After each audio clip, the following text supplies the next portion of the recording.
अस्सलाम वालेकुम। आज हम सब्जेक्ट बायोलॉजी में जिस टॉपिक की बात करने वाले हैं वो अमूमन बोर्ड के एग्ज़ाम के लिहाज से तो काफ़ी ज़्यादा आती है, जिसका नाम है नर्वस एंड केमिकल कोऑर्डिनेशन। सही है जी। तो इसमें मेनली हम डिफरेंस को देखेंगे। अच्छा, तो बोर्ड के एग्ज़ाम में ये 2018 में भी आ चुकी है, 2015 में, 2014, 2013, 2011 और 2008 में ये क्वेश्चन आ चुका है। यानी देखा जाए तो ये वाला क्वेश्चन काफ़ी मर्तबा जो है ना पूछा जाता है every year, almost every year कह सकते हो, या एक साल में आता है और दूसरे साल में नहीं आता, मतलब गैप होता है एक साल का। अच्छा, तो मेनली कहा जाए तो इसमें जो है ना आपका डिफ्रेंसिएशन करना पूछते हैं, भाई नर्वस कोऑर्डिनेशन और केमिकल कोऑर्डिनेशन में डिफरेंस क्या है, ये चीज़ ही इसमें पूछते हैं। तो हम जो है ना डिफरेंसेस मेनली उससे भी डिस्कस करेंगे और इन दोनों में सिमिलैरिटीज़ कौन सी हैं वो भी हम डिस्कस करेंगे। सही जी। पहले आता है हमारे पास नर्वस कोऑर्डिनेशन और केमिकल कोऑर्डिनेशन, साथ साथ में बताता जाता हूँ। सही। अपना नर्वस कोऑर्डिनेशन में क्या चीज़ आ जाती है भाई, इलेक्ट्रिकल और केमिकल ट्रांसमिशन। यानी कि यहाँ पर आपके इलेक्ट्रिकल इम्पल्स जो है ना, इलेक्ट्रोकेमिकल इम्पल्स, वो जो है ना ट्रांसमिट होते हैं एक नर्व फाइबर से दूसरे नर्व फाइबर की तरफ। सही है। और इसमें क्या चीज़ मूव करती है या क्या चीज़ ट्रांसमिट होती है, उन्हें हम कहते हैं hormones. Hormones can be of many types, like वो प्रोटीनिशियस भी हो सकते हैं, लिपिड बाय नेचर भी हो सकते हैं। तो हार्मोन्स जो है ना वो सर्कुलेट करते हैं ब्लड स्ट्रीम में एक ऑर्गन जिससे वो रिलीज़ हुए हैं और दूसरे ऑर्गन की तरफ, यानी कि अपने टारगेट ऑर्गन की तरफ जो है ना मूव करते हुए जाते हैं। और सेकंड पॉइंट नर्वस कोऑर्डिनेशन के हवाले से ये है कि neurons are structural and the functional units. सही है। नर्वस कोऑर्डिनेशन के अंदर न्यूरॉन्स आ जाते हैं और न्यूरोग्लियल सेल्स आ जाते हैं। ठीक है। न्यूरोग्लियल सेल्स के बारे में मैंने आपको बताया कि these are your supporting cells mainly providing the nutrition and also protecting the neurons. अच्छा, केमिकल कोऑर्डिनेशन में जो स्ट्रक्चरल और फंक्शनल यूनिट होता है वो मेनली हार्मोन होता है। पॉइंट नंबर 3, यहाँ पर केमिकल्स जो है ना वो एक्ट करते हैं, chemical act where they are produced. ठीक है। जहाँ पर ये इम्पल्सेस प्रोड्यूस होते हैं वहीं पर ही एक्ट करते हैं। सही है। और तीसरी पॉइंट केमिकल कोऑर्डिनेशन में ये है कि केमिकल्स और hormones act in the target site which is usually away from the site of synthesis. तो जहाँ पर ये हार्मोन्स बनते हैं वो वहीं पे एक्ट नहीं करते हैं as in the case of the nervous coordination, बल्कि ये किसी दूसरे टारगेट ऑर्गन की तरफ मूव करते हुए जाते हैं थ्रू ब्लड स्ट्रीम्स। सही है। और वहीं पर जाकर वो एक्ट करते हैं। फोर्थ पॉइंट जो कि बहुत ज़्यादा इंपॉर्टेंट है नर्वस कोऑर्डिनेशन की, वो है कि भाई रैपिडली ट्रांसफ़र होते हैं। ठीक है। और रैपिडली जो है ना ये अपना रिस्पॉन्स जो है जनरेट करते हैं। सही है। और केमिकल कोऑर्डिनेशन की बात कर लो तो उसमें जो है ट्रांसमिशन काफ़ी ज़्यादा स्लोली होती है। ठीक है। और एक्ट भी उस पर्टिकुलर ऑर्गन या पर्टिकुलर ग्लैंड पे जो ना एक्ट करते हैं वो भी बिल्कुल स्लोली करते हैं। एक्सेप्शन भी है भाई, एड्रेनलिन और नॉन एड्रेनलिन आपने पढ़ा होगा। ठीक है। ये दोनों और आपके हार्मोन्स जो एड्रेनल मेडुला से सिक्रेट होते हैं, दीज आर एक्सेप्शंस, क्योंकि इनका काम जो है ना काफ़ी रैपिड होता है। आपने ये चीज़ पढ़ी होगी भाई, थायरॉक्सिन और आपका एड्रेनलिन हार्मोन दोनों एमरजेंसी हार्मोन्स है। और अगर एमरजेंसी वाली सिचुएशन है तो उसमें जो रिस्पॉन्स जनरेट करने की टेंडेंसी होनी चाहिए ना वो भी काफ़ी ज़्यादा तेज़ होनी चाहिए। दैट्स वाई ये एक्सेप्शन है। अच्छा, फिफ्थ वाली पॉइंट कि नर्वस कोऑर्डिनेशन का ना एक पाथ जो है स्पेसिफिक होता है, जबकि केमिकल कोऑर्डिनेशन में कोई पाथ जो है स्पेसिफिक नहीं होता। भाई नर्वस कोऑर्डिनेशन में ये है कि रिसेप्टर्स डिटेक्ट करेंगे, सेंसरी न्यूरॉन के थ्रू सीएनएस में आएगा, सीएनएस उससे पढ़ेगा, सीएनएस जो है उसके हिसाब से एक रिस्पॉन्स जनरेट करेगा और फिर मोटर न्यूरॉन्स के थ्रू वो रिस्पॉन्स किसी ग्लैंड या किसी मसल में आएगा। ठीक है। तो ये चीज़ जो है ना बिल्कुल एक स्पेसिफिक पाथवे है इसका, ये ऐसी चीज़ होनी है या इस पाथवे के थ्रू ही जो ना ट्रांसमिशन होनी है।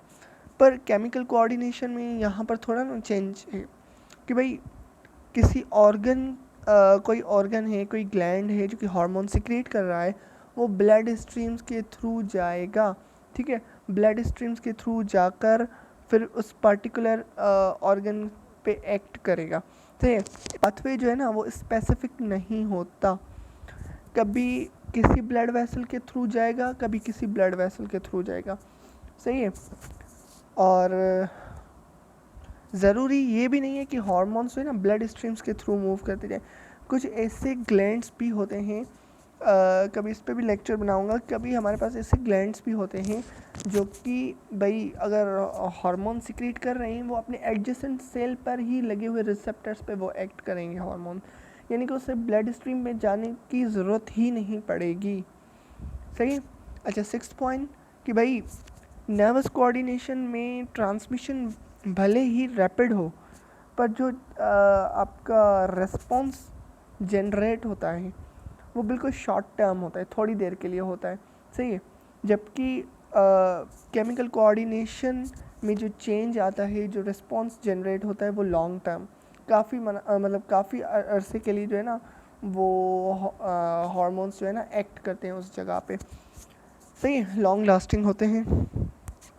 7th point, the neuro hormones are broken down shortly after their release.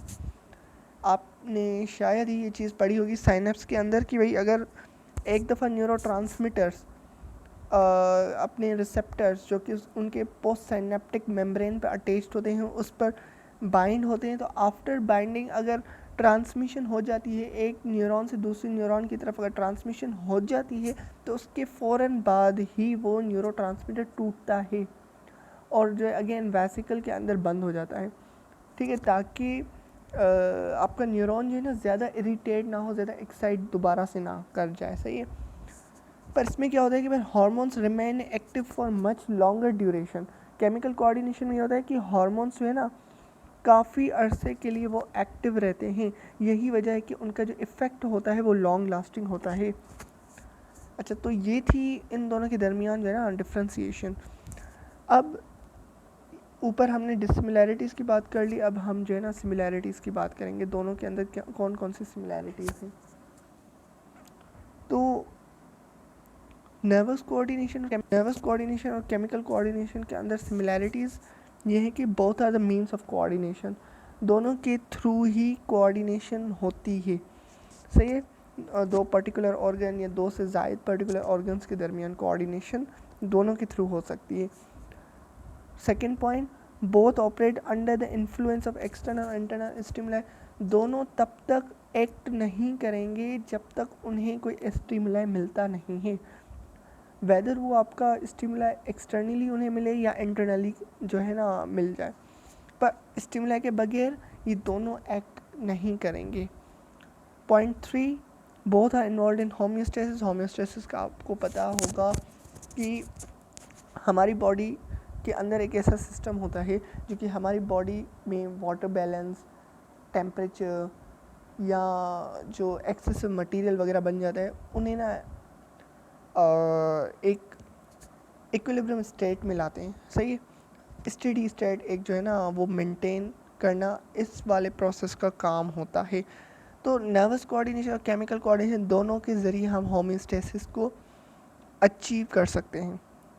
और 4th point, both secret messenger chemicals इन एक्स्ट्रा सेलुलर फ्लूइड, दोनों एक्स्ट्रा सेलुलर फ्लूइड में अपने केमिकल्स, ये मैसेंजर्स या केमिकल्स कह लें, वो सीक्रेट करते हैं, भले ही दोनों की केमिकल्स की जो है ना नेचर काफ़ी ज़्यादा मुख्तलिफ है।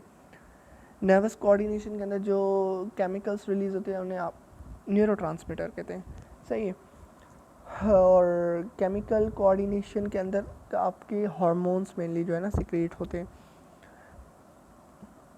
भले उन दोनों की जो है ना केमिकल कंपोजिशन काफ़ी ज़्यादा डिफरेंस हो, पर दोनों कोऑर्डिनेशंस में जो है ना ये रिलीज़ होते हैं into the extra cellular matrix या एक्स्ट्रा सेलुलर फ्लूइड।